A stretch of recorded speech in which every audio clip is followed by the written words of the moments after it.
Hello, you're listening to the Drawing the Ideal Self podcast for August 2023. Today's episode is going to be an interview with Emily Strong. Emily is an educational psychologist working in the UK, and she used PCP to explore the construing of children and young people who were selectively mute. We had a little problem with the recording, so there is very little of me saying anything on it, which is probably a good thing. And there might be the occasional glitchy sound. I tried to get rid of that, but not so successfully in parts. It doesn't take anything away from the usefulness of Emily's research. The other thing is that I was not recording when I did the greeting, so unfortunately that skipped off. But to be honest, I did say hello to her and we did talk about her at the beginning of this podcast, so I'm starting it from there. Okay then, so can you tell us a bit about who you are and what you do? Yeah, of course. So I'm Emily Strong. I'm an educational psychologist in Wolverhampton. I guess it might be worth at this stage explaining what an educational psychologist is. Yeah. Well, our role, we work with children and young people all the way from birth to 25. So we cover a really broad age range and working with the children and young people, but also the key adults supporting them in their lives, so school staff, their families, other professionals that are involved. And our role is to sort of explore and address any special educational needs which might be acting as a barrier to that individual's learning. So that could include things like cognition and learning needs, communication and interaction, so any speech and language difficulties or any needs, relating to autism, social, emotional, mental health needs, so, helping those involved with young people sort of unpick sort of anxiety, confidence, anger, sort of school avoidance, and then the final area is sort of physical and sensory needs. So it's a really broad role, and it's a role that I really love, and particularly working with the children and young people themselves. One of the main areas of our role is to be an advocate for the children and young people and enable them to share their views and find out what's important to them and what they want to work on. It's a very big job. It is. And I guess it's only got bigger as schools have got bigger and more complicated. Yes. It's now very rare that where there's only one need that a child's presenting with. So there's often an overlap with cognition and learning and social, emotional, mental health and autism and kind of communication interaction needs. So yeah, I feel really privileged to be able to work with children, young people, and those around them to kind of unpick areas of need. Yeah. And was that what you were always going to do? I did psychology at sixth form and then from my undergraduate degree as well. And I wasn't quite sure at that stage what I wanted to do. A lot of my family are in education, so I think I was always drawn into and particularly special education as well. And then we had an input on educational psychology in my final year of my undergraduate degree. And I just thought, oh yes, this is for me. So I got some experience working in a pupil referral unit and working with children with very complex sort of social, emotional, mental health needs. And finally progressed onto the doctorate. So it's a 3-year training course to become an educational psychologist, and it's partly taught, so partly within the university, but then there's a lot of placement work as well, which where you're applying what you've learned at university and seeing how different services work. So I suppose as part of your training course you'd come across PCP. Had you ever thought about it before that? I had actually, and I was in a fortunate position that before I got onto the training course, I was an assistant psychologist, and I was based across 3 primary schools, and I did a lot of therapeutic work with the children in primary school, and a lot of the kind of presenting needs were, that children were, displaying quite challenging behaviours in school, were, being quite physical or verbal. And, it was my role to kind of try and help unpick that. And it was in that role that I came across your ideal self. Oh, really? That's something that I, used a lot in that role and still use now, as a qualified EP. So I guess, that was my first sort of insight into PCP and an interest into PCP. And I found it, such a useful way of sort of exploring, individual people's views of the world and, particularly looking at their preferred self and, the preferred whole of the construct. And I think PCP gives a really nice and really detailed insight into, people's sort of unique experiences and, their hopes and desires to change. And what I particularly like about the ideal self is, it's not in any way threatening. I think it's really nice how you focus on the imaginary characters, the kind of person that you wouldn't like to be like and the kind of person you would like to be like. So sort of having that distance before then, focusing on yourself.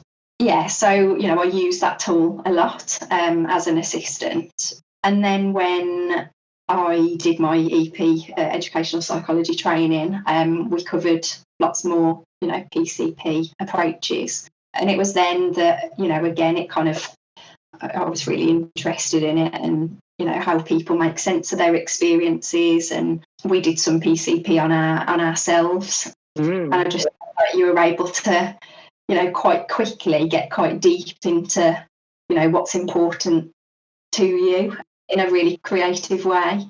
We did one activity of, I'm currently doing a supervisor's course. So we use the imagining, what are the nine qualities of a best supervisor.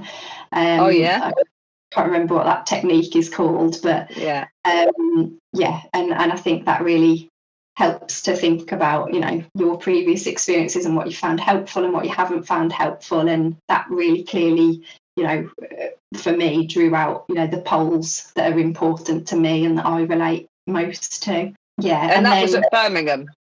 Yes. Yeah, I did my training at Birmingham. So I was on placement in an authority in the Midlands. And then, we were very fortunate. Obviously, we've met before, Heather, haven't we? You did some input on quite a few years ago now, wasn't it?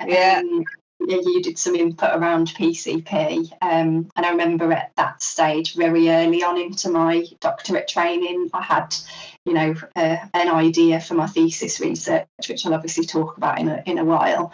But you really encouraged me to, do that, push forward and use PCP, creatively. So I can only thank you for that, really, now that I've got to the end. And you've done it. Yes, I have. That's a great achievement, isn't it?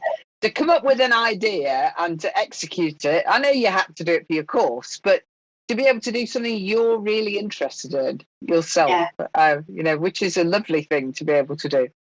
Yeah, absolutely. So tell us, in terms of what you did, I've told people what it is, but tell us why you chose the topic of selective mutism. What is it that drew you to it? Okay. So when I was working in the pupil referral unit before I started the course, that was the first experience I had of selective mutism. And I was supporting a little girl, looked after a child who presented with selective mutism. And, it was a real eye-opener for me in, I observed her quite a few times and I saw a lot of staff sort of, she was known as, the child in school that couldn't speak. There was a lot of pressure on her. People kind of spoke for her. She was quite isolated in school. I think there was a lot of expectations that all of a sudden one day, she was going to be able to speak. But I built up a really nice relationship with her and actually set up a little singing group in the school. Not that I can sing at all. But this pupil, she joined the singing group and, gradually over time, she started to communicate with me, she started to join in.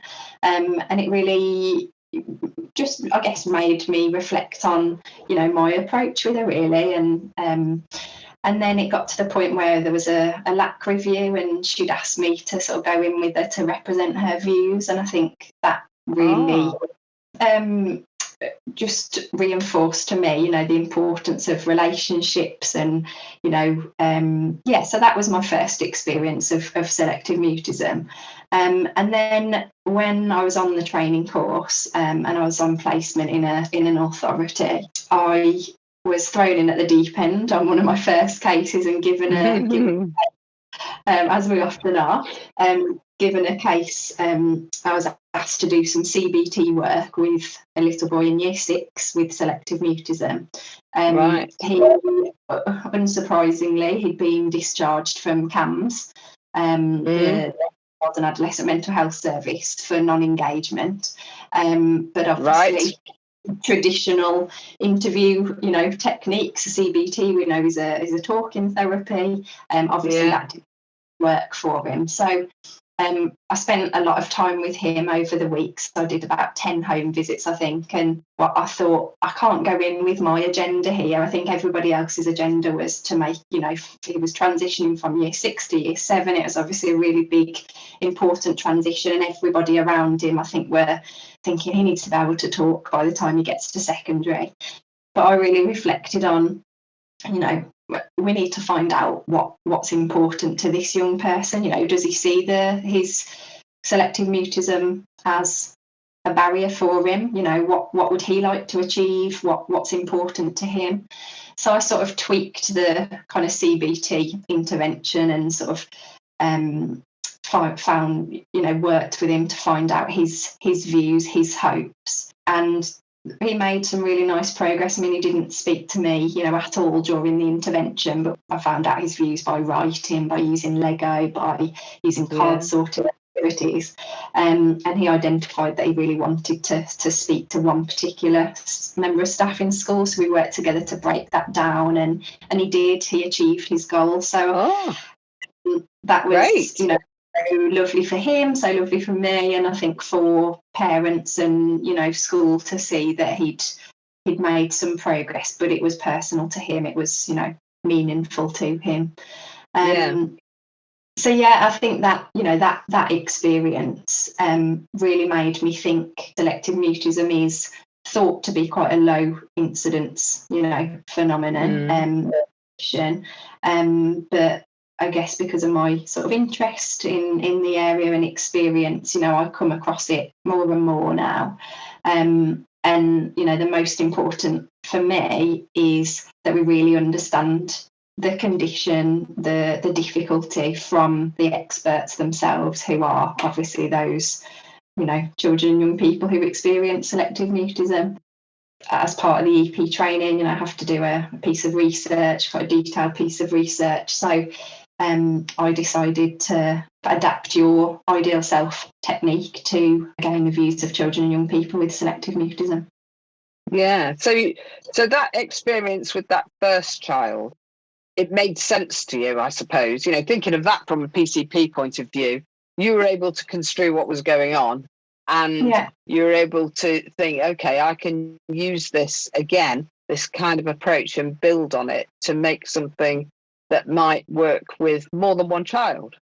Yeah, absolutely. Yeah. And I think, just from sort of a personal experience, I'd say when I was at school, I was, probably one of the quieter pupils and could sometimes feel, reluctant to kind of speak out. And I guess I could relate, to some of those difficulties as well. So it kind of resonated with me. Selective mutism, resonates even more. And so tell people what you did in your piece of research then. Okay. So as I said, I wanted to kind of develop a non-verbal interview tool to gain the views of children and young people with selective mutism about their experiences, and thinking about PCP. Obviously Kelly talks about the different corollaries, and I felt that selective mutism fit really nicely with some of those corollaries. So the dichotomy and the choice corollaries. I'd obviously used the ideal self method a lot, and I thought, how can I adapt that method, for those with selective mutism. And, thinking about the two contrasting poles, the non-speaking person and the speaking person, I felt that, adapting that method would fit me really nicely to kind of explore what I wanted to explore. So, yeah, I tweaked your method and still had 3 stages. So thought about, initially asked the child to think about the kind of person who doesn't speak. Like you, we focused about an imaginary person. Then we moved on and we built up a really detailed picture of that character, and I'll talk about that in a minute. But then we went on to thinking about the kind of person who does speak, and then we did the rating scale in the middle. But in terms of the areas that we explored in those 2 different stages, I kept some of the original areas that you explored. So, describing the person, what the person's history was, what their future looked like, sort of how they felt. But then I introduced some new areas as well, which was sort of based on the literature around selective mutism. So looking at sort of where they were when, how they communicate in different situations, where they are when they don't speak, who they interact with, what their fears are, what made them become like that, what their hopes were for the future. And I gave the young people a choice. Sorry, I should have said I interviewed 5 young people for my research, varying from age 8 to 14. And there was no pressure to speak during the interviews at all. And I reassured the participants. And there was lots of different ways that they could share their views. So I would ask, the question, think about the kind of person who doesn't speak. Can you tell me what they're like? And they could either draw, speak if they wanted to, but I also had some prompt cards as well based on the literature, based on previous findings about selective mutism. So there was some prompt cards. There was some images for the younger children as well. So yeah, we were able to build up a really kind of detailed picture of how the children and young people perceived the kind of person that doesn't speak and the kind of person who does speak. And then the final stage, like in the ideal self technique, was moving from sort of the imaginary to the young people themselves, and thinking about on that scale of the kind of person who doesn't speak to the kind of person who does speak, where would you say that you are currently? We were then able to map their kind of movement over time, any progress. So we thought about, where were you in nursery? Where were you in year 2? Where were you in, year 5? Really helpful to, again, explore their perceptions of, how things have changed over time. And we were also able to identify other people's perceptions of them as well. So I'd say, where would mum say that you are on the scale, or where would dad say, or where would your teacher, where would your best friend? And that was, again, really insightful into how they felt that they were viewed by others. And then the final stage, like in your technique, we were able to kind of devise an action plan together. So thinking about, I should have said, thought about where they are now, where they'd really like to be, so their ideal, and then where they'd settle for, so where they'd be, sort of happy with. So then we were able to, devise sort of a personalised action plan, and I found, explored with them, what do you think that, what changes could you make, or what do you think you could do differently to, make progress towards that speaking person, and what could you do, what could other people do around you to help, and then that whole sort of process was shared with the key adults around them. And I think it was really had some really valuable feedback on how it had helped those adults around them to understand things from their point of view. Were they surprised that the children managed to say so much? Absolutely, yeah. A couple of the parents sat in the interviews with me, obviously with the children's consent. But I think it was a real eye opener that they did have really clear views, and that they were able to identify maybe years in school that had been more difficult or easier, or what was sort of helping them or hindering them their progress. And I had sort of a few research questions that I was focusing on. So I don't know if you want me to move on to the kind of things now. Yeah, it'd be interesting for people to know what it was you were trying to do, and then what turned out to be the case. Yeah. So I guess my first, focus was on how do, children and young people with selective mutism sort of construct their current and ideal selves. And there was, I identified sort of 3 sub-themes within that. So all of the pupils that I interviewed, so the 5, they all acknowledged that they were more like the non-speaking person than the speaking person. So there was that, recognition of that in some situations they found it difficult to talk. And that, I think, I can think of one pupil in particular where nobody had a conversation with that child about selective mutism and what it is, and that there are other children and young people that find it difficult to speak in certain situations because of heightened anxiety.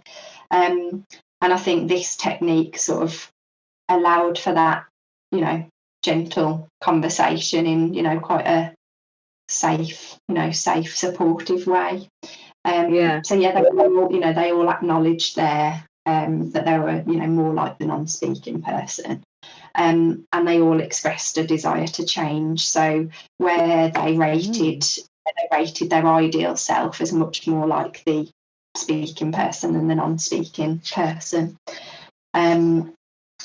So they all rated it much higher. The third theme that I kind of came up with for that research question was sort of flexibility and willingness to compromise regarding their ideal self. So for 3 pupils, their settle for rating was lower than their ideal rating. So I think, I interpreted that as, they would really like to be, speaking more, but they recognise that, that may be difficult and that they'd be happy with sort of somewhere in between. Whereas the 2 of the younger children, there wasn't that flexibility, and they really wanted to be like their ideal self, straight away. And I thought it was really, when we were thinking about, their future, a few of the participants, felt that if they were the speaking person, their life would be much more positive. They talked about, the speaking person, feeling happy, feeling confident, feeling, included, getting jobs in the future. And it was really lovely to see a couple of the jobs that were mentioned. One of them wanted to be a doctor in the future. One of them wanted to be a secondary school teacher. So, jobs where, there's a big reliance on speech. But it was nice to see that, they felt that may be possible, and that, they, with the right support, they're really motivated to be able to talk more. That's interesting, because I guess I'm thinking 2 things. One is, I think the people around the child will probably be surprised they have so much ambition and interest in a future, because they're busy looking at the child and thinking of all the things they're not able to do because of the problem with speech. But children don't necessarily see that barrier then. The children that you saw, you can still be a doctor when you haven't taught as a child. So I think, as I said, that was really, insightful for the parents to know that they envisaged a different future. And I think that also highlighted their sort of motivation to change as well. So, that was the first sort of research question that I looked at. And then I was also interested in what factors did the children and young people sort of attribute to the causes of their selective mutism, because there's, some kind of evidence in the literature of what the triggering factors are. The majority of participants talked about negative treatment from peers. So one participant wrote that he was ignored by everybody, which made him feel shy and lonely. Another pupil talked about being picked on by peers for her appearance, and she had a visual impairment, which made her lose confidence to interact. And again, they were able to identify what might have been the trigger. And I think that's so important for those around, staff and parents to be aware of, particularly around transition times, that, the transition, the two pupils that I just mentioned, it was the transition from primary to secondary school that was a big trigger. Right. So, yeah, that's obviously really important for staff to be aware of, for those pupils who are more sensitive. One of the participants talked about pressure from her peers and from staff to talk, when we know that can be a maintaining factor, putting pressure on and, expecting the child to talk without sort of appropriate, understanding and support in place. So, yeah, that was a kind of big theme that came out in terms of, how they were treated by others. A couple of the pupils weren't sure about what the triggers had been. They were the younger pupils. That's also reflective in the literature as well, that, some individuals aren't able to identify, a particular trigger. But we know, that transition points are a big trigger. So separating from parents, starting nursery for the first time, moving schools, key transition points. When you looked at the literature, it usually starts young. Yeah. It's usually before school age. It becomes more noticeable, obviously, when the child is in an educational environment. Yeah. So parents may think that the child is shy and that they'll make progress and kind of grow out of it over time. But we know the importance of early intervention for those with selective mutism, and really viewing it as a phobia of speech in certain situations, and really thinking about how we can reduce the anxiety in the environment and how we can ensure that children and young people are still able to participate non-verbally and share their views, and interact non-verbally. I wonder if it makes any difference now when kids have had so much experience of video calls. So they might have spoken to their grandma, but they'll have heard their voice in a different way. That's what I'm thinking. I wonder if that helps or doesn't. Just curious. Yeah. I was in a school, there'd been an incident where a young lad had, been quite rude to the teacher.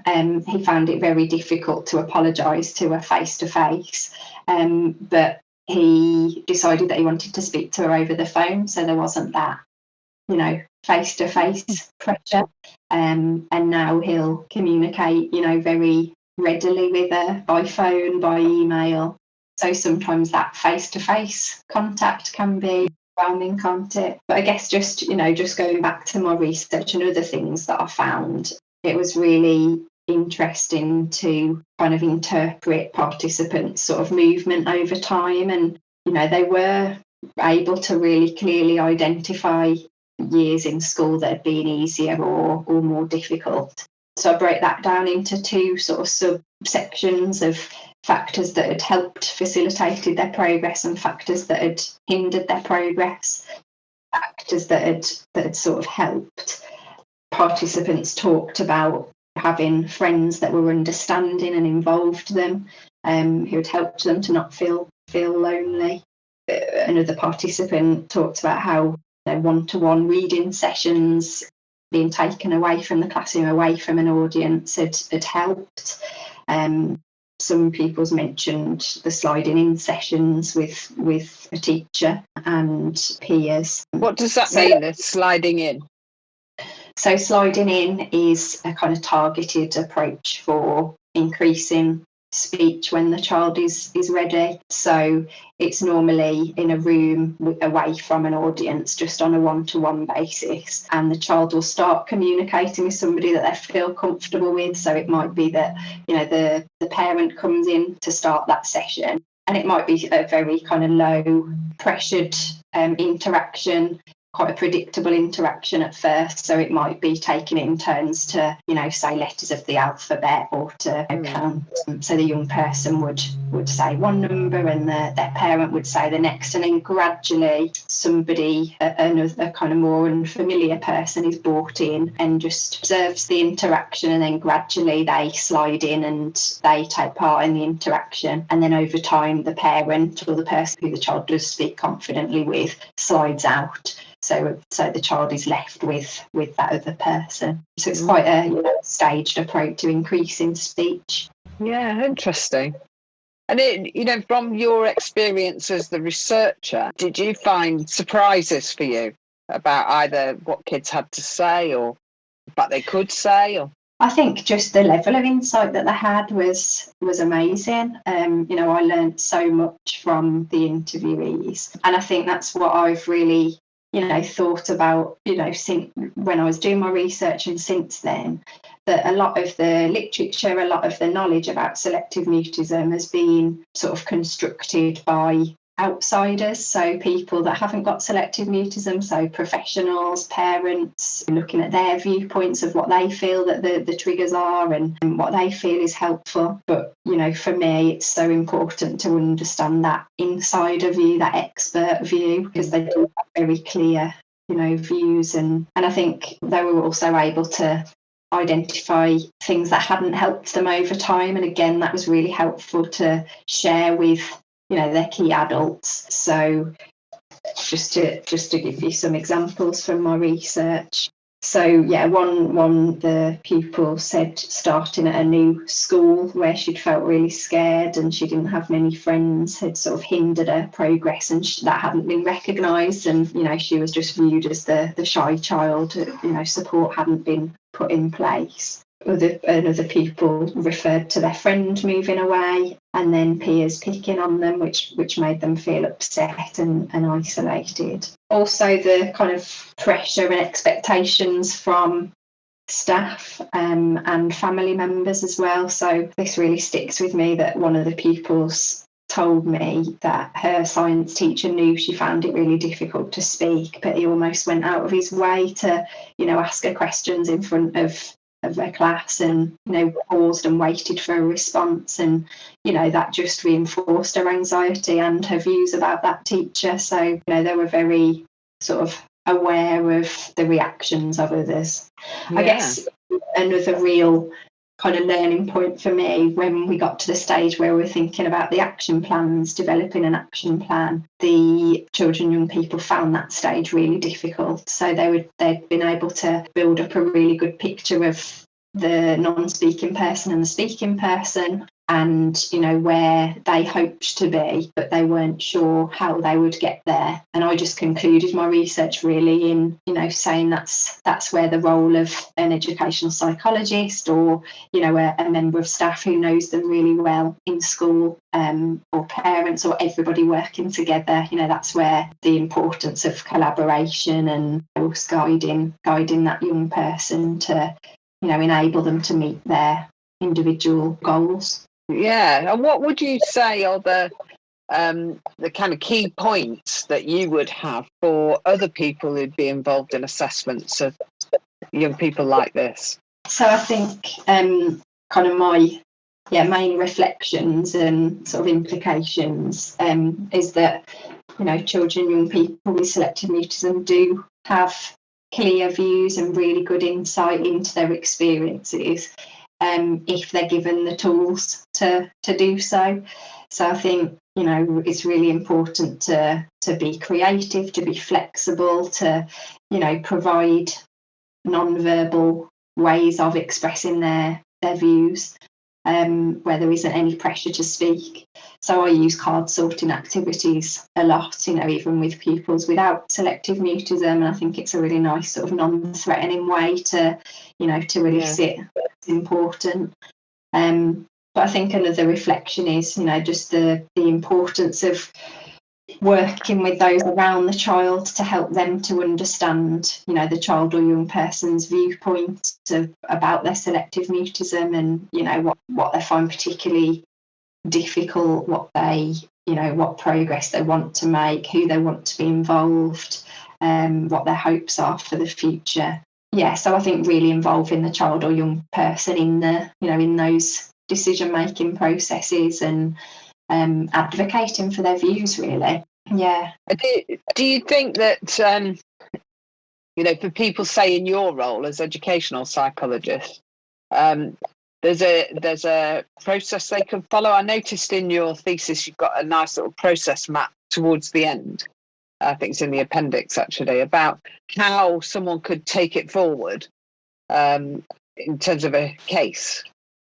Yeah, I ended my thesis with sort of a plan for the future, and Johnson and Wintgens, for anybody that doesn't know, they've got a really, really useful, detailed resource manual for supporting children and young people with selective mutism. And in there, they talk about, local authorities setting up sort of a multidisciplinary sort of pathway for those with selective mutism. So that's something that I'm working on in Wolverhampton at the moment to kind of try and establish, and looking at how us as educational psychologists and speech and language therapists can work together to support vulnerable children in this situation. And I guess initially it's about sharing knowledge and psychoeducation around what selective mutism is and how we can address factors that might be maintaining the anxiety, how we can reduce the anxiety within the environment. So looking at those kind of environmental factors first, but then thinking about, is there a role for the educational psychologist in working therapeutically with the child or young person to find out, their views?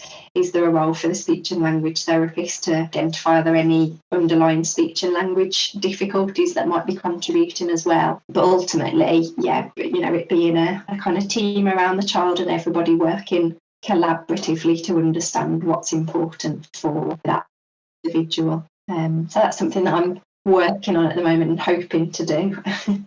Yeah, I suppose the thing I would say about that is the way you've done it with your individual cases, you then are presenting a group of people around the child with the child's view in a coherent way that they can hear, because they're not used to hearing what that child says. Yeah, these views are hidden, aren't they? So, since I've done my research, I have used this technique in casework a few times. That stage of sharing the child's views, in a meeting with the staff, with the parent, with the child there, has been really powerful in what it's like for this child, and this is what she wants to work on, and this is the support that she feels would be helpful. And I just want I want there to be a tool that not just educational psychologists can use, but anybody can use to get a really good insight into selective mutism. I think you've done a lovely job of demonstrating that kids have a lot to say, and a lot more than people might expect. Absolutely. And they can say it. And the nice thing is you had kids of different ages. So, there was one, where their drawing ability, you would say is very limited, but still they could express their views, which was lovely. And it's just about being creative, isn't it? And adapting things so that for that pupil, he needed more of the prompt cards and needed me to read them out to him, and really benefited from having visuals. Whereas one pupil did kind of verbal skills once we'd built up a rapport were more advanced, and she was able to, she felt comfortable to speak to me. Treating each child as, an individual and thinking about what's going to work best for them, but being creative in that. Yeah, I'm thinking about Tom Ravenette, and I think he would have loved this work, because what you've done is you've said, here's the child's views, after all the fact that people didn't think they could tell us, and here they are, and his work is all about that, isn't it? Isn't it? Yeah, and that's most important. If we want to fully understand presenting need or a difficulty, we have to understand it from that person's point of view. And is it a difficulty for them? Is it a barrier or not? And I don't think that's for us to assume, is it? I think I don't know if you watch the Chris Packham programs about autism I did, on TV, but the guy who doesn't speak, that was such a lovely illustration of the fact that not speaking doesn't mean you don't know. No, and that video that he made was so powerful, wasn't it? You could see everybody around him was so emotional that he'd, they sort of unlocked his, been able to unlock his views and his voice. Yeah. And I guess, one of the things that really changes is other people's views of the person when you hear the views, so say for a child, a parent to know that the child had all those thoughts and ideas around it and could even sort of think, okay, it might be because of this. And these are the things that have helped and these are the things that have made it worse. That is big thinking, and people don't necessarily expect kids to be able to do that.